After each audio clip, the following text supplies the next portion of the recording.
আসসালামু আলাইকুম ওয়া রাহমাতুল্লাহি ওয়া বারাকাতুহু। সবাই কেমন আছেন? আশা করি ভালো আছেন।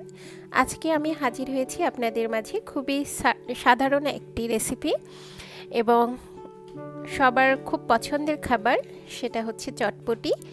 তো যেহেতু এখন পরিস্থিতি ভালো না, আমরা সবাই বাহিরের রাস্তার ধারের এই সব খাবারগুলো আমরা খুব পছন্দ করি, কিন্তু এখন তো আর ওভাবে আমরা যেতেও পারছি না, খেতেও পারছি না। তো সেই জন্যই এখন আমি আপনাদের মাঝে নিয়ে এসেছি এই সুস্বাদু রেসিপিটি।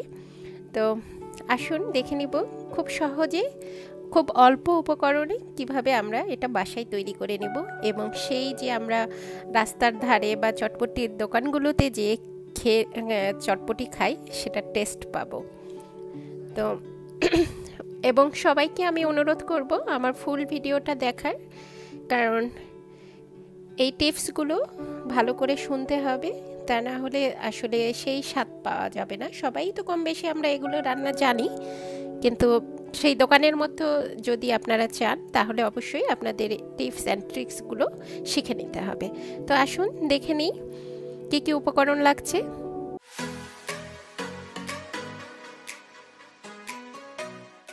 আমি এখানে 1 কাপ কাবলি নিয়েছি, এই ডালগুলো মটর ডাল যেগুলো গোটা সেগুলো নিয়েছি। এটা এই ইয়েলোটা নিলেই ভালো হয়। বাংলাদেশে তো অহরহ পাওয়া যায়, কিন্তু বাহিরের দেশে আসলে গ্রিন পিসটা বেশি পাওয়া যায়, এই ডালটা খুব কম পাওয়া যায়, তো ইয়েলো পিস বলে। তো এইটা আমি নিয়েছি 1 কাপ, ভেজানোর পরে আরেকটু বেশি হয়েছে।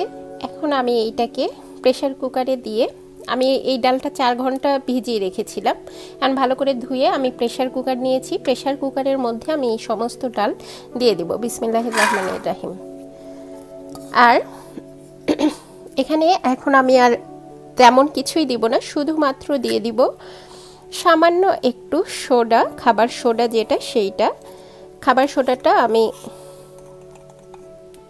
এরকম দিব।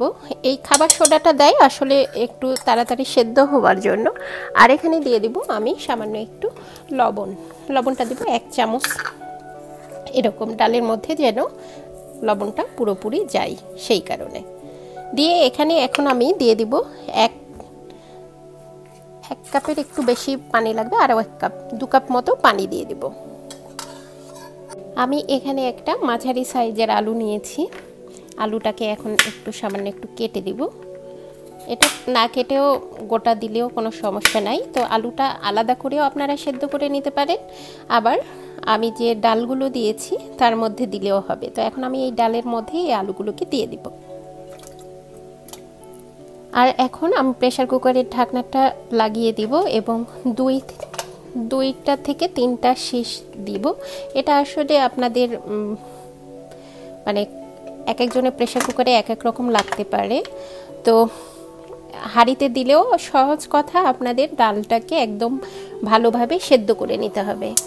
ডালটা যেন গোটাও থাকে আবার সেদ্ধও হবে। এভাবে আমি এখন পুরো ডালগুলোকে সেদ্ধ করে নেব।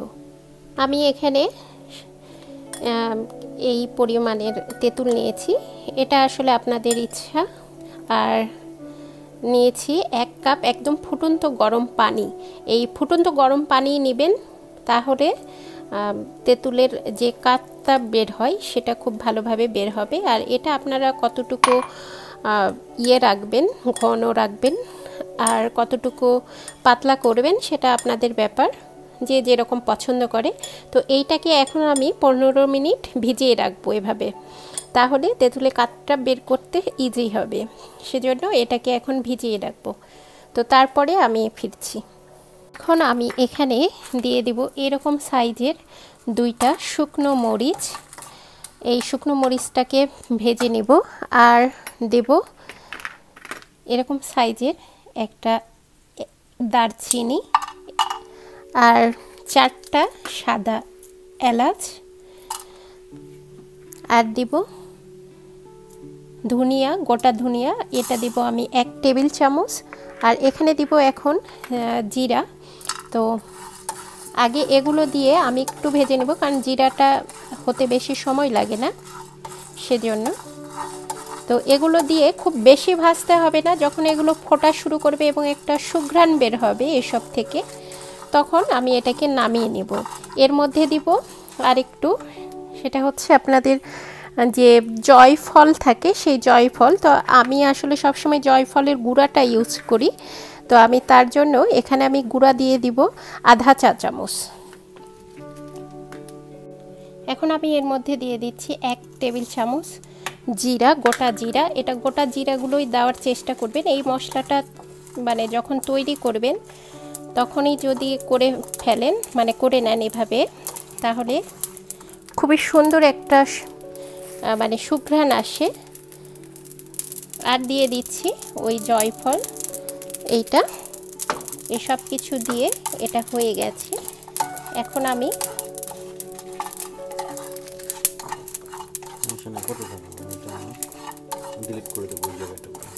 বেশি ধোঁয়া উঠে, এটাকে এখন আমি ঠান্ডা করে নিয়ে তারপরে এটাকে আমি গ্রাইন্ড করে নেব পুরোটাকে।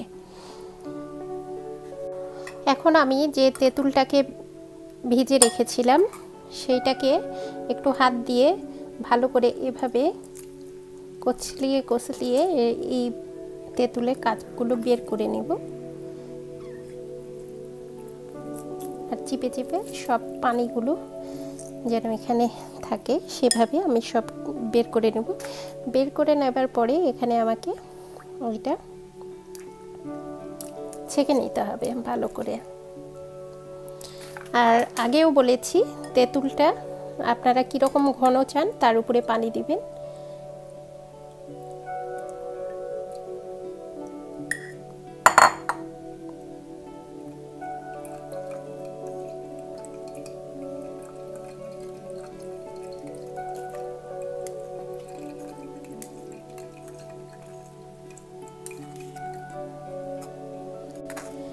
এভাবে চেপে চেপে পুরো ছেঁকে নিতে হবে। তেঁতুলের কাঠগুলো সহজ কথা বের করে নিতে হবে। আমি এখন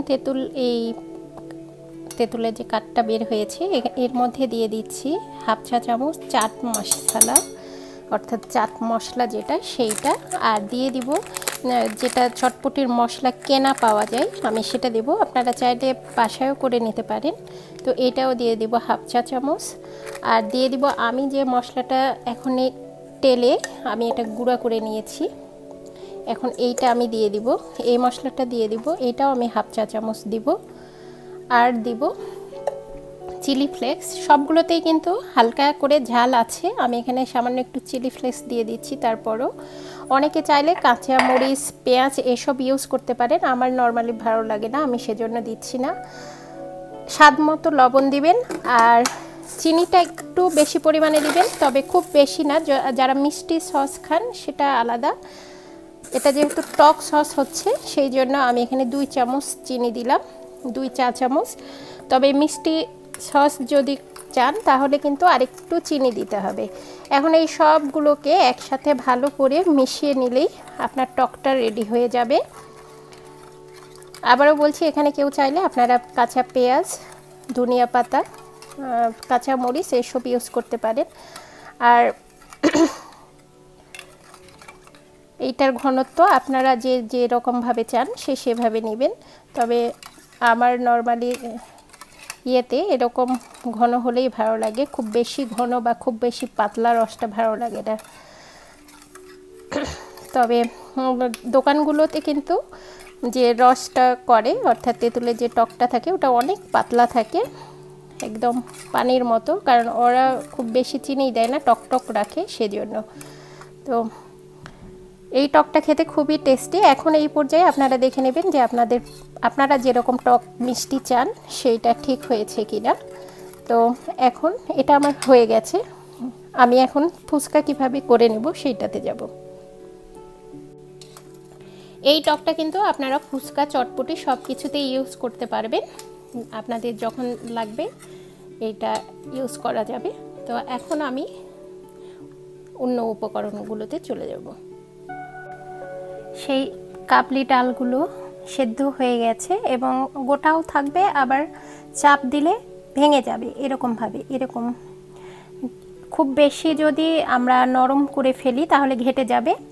তো এভাবে আমি সেদ্ধ করে নিয়েছি এবং পানি একদমই কম, হালকা আছে, এরকমভাবেই রাখবো। আর এখান থেকে যে আলুগুলো দিয়েছিলাম সে আলু উঠিয়ে নিয়ে এখন আমি আলুগুলোকে এভাবে হালকা আধা ভাঙা করে নিয়েছি। খুব বেশি একদম ভর্তা করে ফেলিনি, একটু হালকা এরকম গোটা গোটা রেখেছি। এইভাবে এখন আমি এই আলু আর এই কাবলিগুলোকে এখন একটা প্লেটে নিব। এখন এখানে আমি নিয়েছি চটপটির যে ডালটা আমি সেদ্ধ করে রেখেছিলাম সেইটা।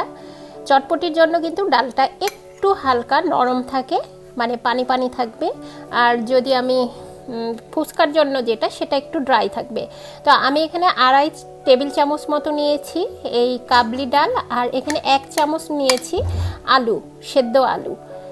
তো এখন এইটাকে আমি এখানে এখন আমি দিয়ে দিব সামান্য একটু চাট মশলা। আপনারা কিন্তু 1/4 চামচ মতো চাট মশলা, আর দেব চটপটি মশলা। এই দুইটাতেই সামান্য করে বিট লবণ থাকে।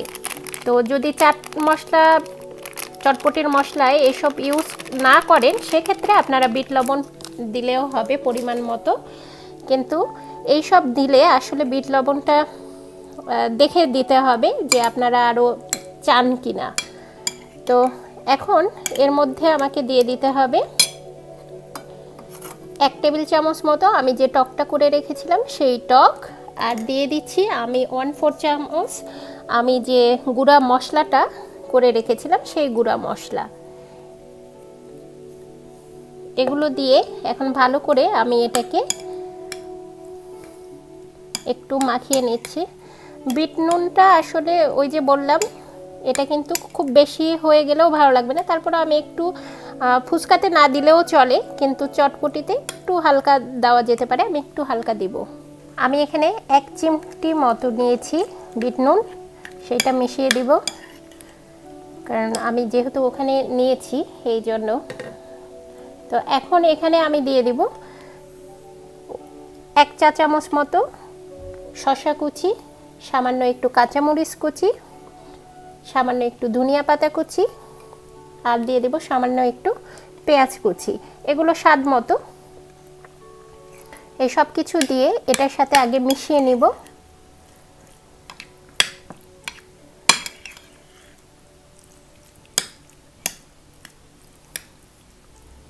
এবার এইটার উপরে আবারও আমি সামান্য একটু সব মশলা, শসা, পেঁয়াজ এসব দিব, আর একটু দিয়ে দিব সেই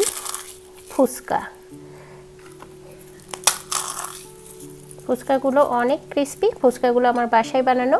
বাস হয়ে গেল আমাদের চটপটি। এর উপরে আপনারা সামান্য একটু ডিম সেদ্ধ দিয়ে দিতে পারেন।